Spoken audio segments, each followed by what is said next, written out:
Que a graça do Senhor Jesus esteja conosco, com todos nós, amados. Queridos, a ministração de hoje é uma pergunta é uma boa pergunta, digamos, né? Saibamos nós por que Deus nos trouxe para o deserto.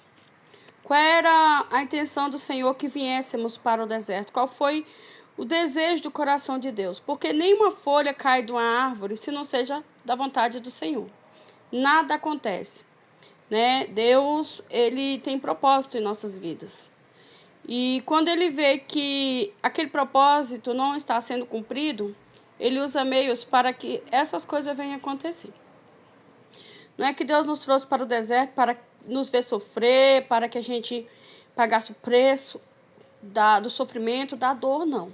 Pelo contrário, porque ele nos ama tanto, tanto, e ele nos quer tanto, tanto na presença dele, que ele nos trouxe para o deserto, né? Então, a intenção do Senhor em nos trazermos para o deserto, né, foi para que nós tivéssemos verdadeiramente comunhão com ele.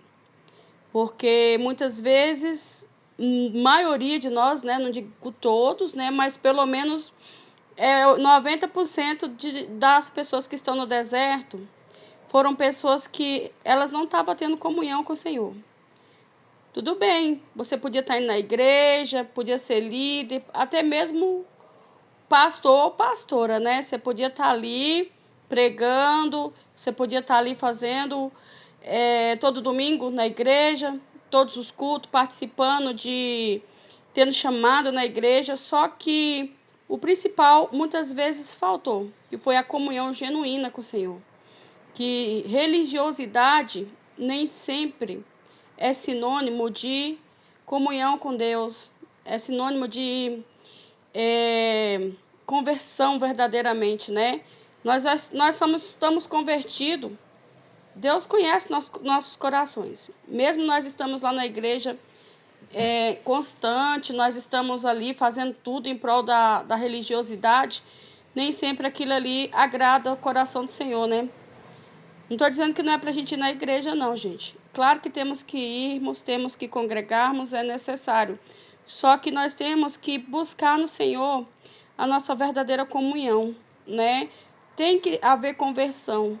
Às vezes a gente fica 10 anos na igreja e não é convertido verdadeiramente, né? E talvez Deus viu isso em nossos corações. Deus viu que faltava conversão, né? Muitas vezes nós não éramos sal da terra na nossa comunidade, na nossa rua, no nosso bairro, no nosso prédio. Nós não éramos exemplo, né? Nós não éramos exemplo. E o Mestre, o Cristo, ele nos ensina que temos que sermos exemplo, né? Porque Cristo é exemplo. Se nós somos seguidores dele, temos que ser exemplo de amor, de perseverança, de bondade, né? De paciência, né? Então, muitas vezes nós não fomos. Muitas vezes nós fomos a mulher rixosa que a Bíblia conta, brigávamos com os nossos cônjuges, brigávamos com os nossos filhos, gritávamos. Muitas vezes outras pessoas ouviam isso, né? Imaginavam assim, gente, essa mulher vive dentro da igreja e é nesse desespero, nessa gritalhada. Porque eu já vi muitas pessoas agir assim e outrora eu também agi assim, né? Por qualquer coisa, é uma guerra, é uma briga, tudo deixa a pessoa insatisfeita, murmura o tempo inteiro, reclama.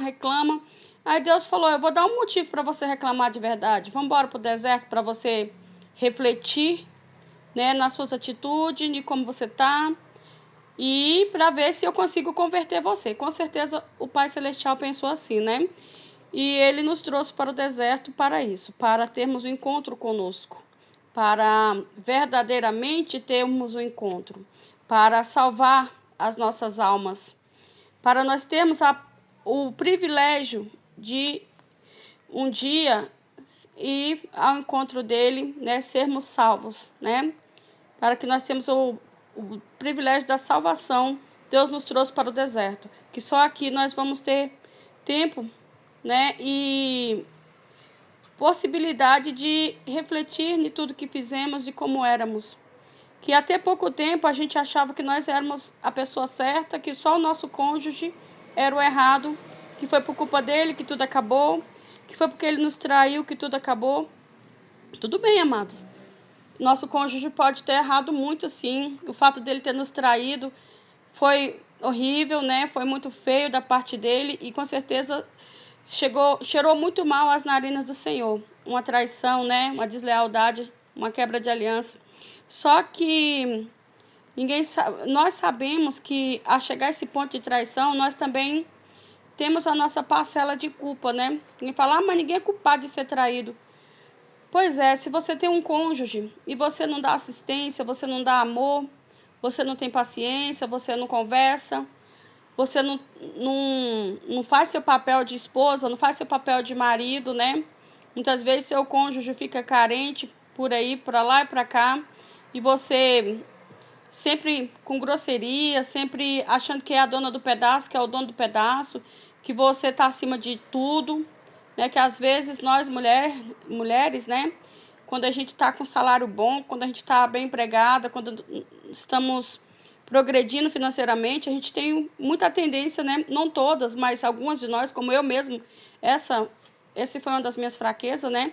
De pisar no nosso cônjuge, né? Às vezes, quando o nosso salário é mais alto do que o dele, a gente começa a falar que não precisa dele para nada, né? Ah, eu não preciso de você porque eu sou autossuficiente, eu tenho recursos, eu tenho como sobreviver sozinha, você não é útil para mim em nada, né? Muitas vezes a gente fala isso, só que Deus nos prova que o nosso cônjuge, ele é imprescindível em nossas vidas, que nós somos também na vida dele, né?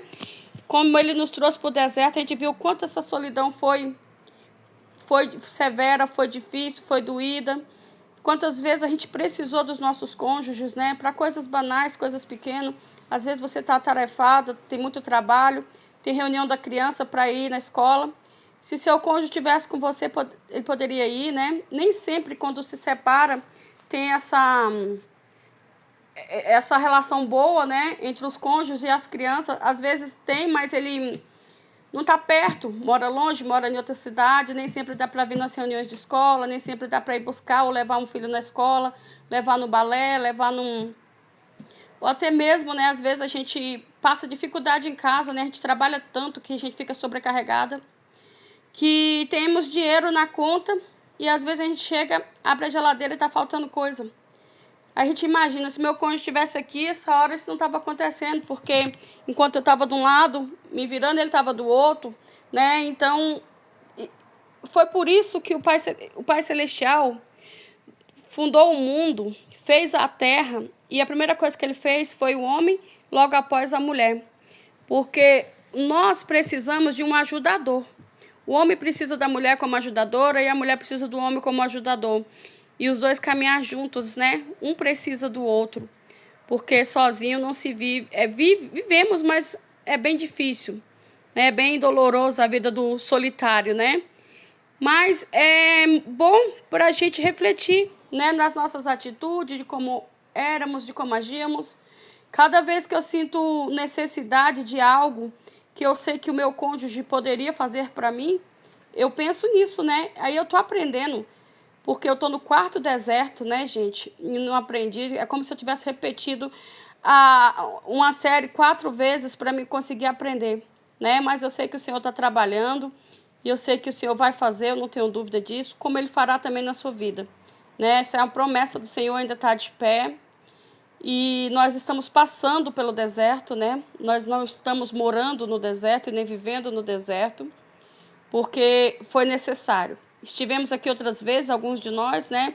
Voltamos porque o Senhor falou, realmente você não aprendeu a lição. Vamos voltar para lá, porque para ver se aprende dessa vez, né?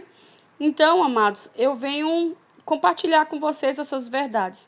Que o Senhor, Ele queria ter um encontro conosco. O Senhor queria nos resgatar. Ele queria salvar as nossas almas e as almas dos nossos cônjuges. Ele queria salvar as nossas famílias, né? Então, por isso, Ele nos trouxe para o deserto, porque Ele nos ama muito. E muitas vezes, se não tivéssemos vindo, talvez coisa pior teria acontecido em nossas vidas. Por isso, o Senhor escolheu esse caminho para salvar nós e salvar nossos cônjuges, né? E agora ele solicita de nós que possamos perseverarmos, continuarmos em oração, não murmurarmos e sermos verdadeiros convertidos, né? Aqui em Atos 2, 42, o Senhor fala como vivia os convertidos, né? Primeiramente, a primeira palavra dos convertidos: perseveravam na doutrina dos apóstolos e na comunhão, no partir o pão e nas orações. Em cada alma havia temor e muitos prodígios e sinais eram feitos por intermédio dos apóstolos. Todos os que creram estavam juntos, tinham tudo em comum, né? Eles tinham tudo em comum, eles vendiam as coisas que eles tinham, os bens, né? Para repartir pão para todos, né? Para que todos tivessem em comunhão, né? Fizessem refeições com alegria, né? E singeleza de coração. Eles louvavam a Deus e cantando com simpatia de todo o povo, simpatia de todo o povo. Enquanto isso, acrescentava-lhe o Senhor dia a dia aos que iam sendo salvos, né? Então o Senhor estava salvando aqueles. Então o Senhor quer nos salvar.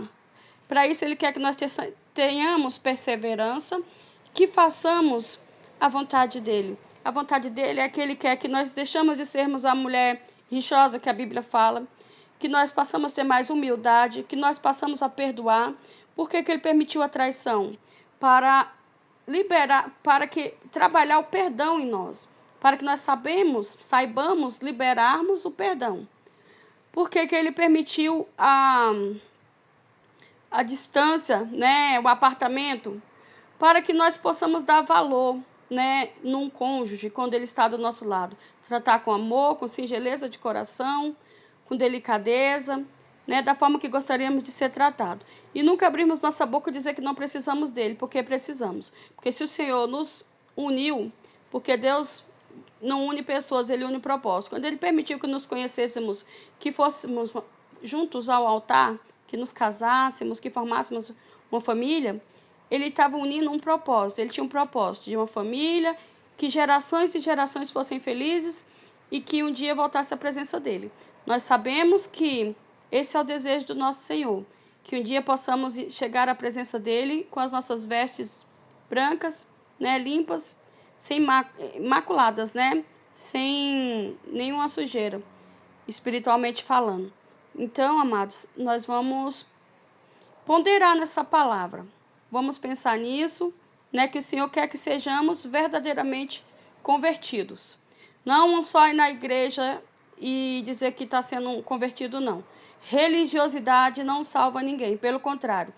Aparta as pessoas umas das outras, isola as pessoas e causa até danos, né, materiais e espirituais em todos os pontos, né?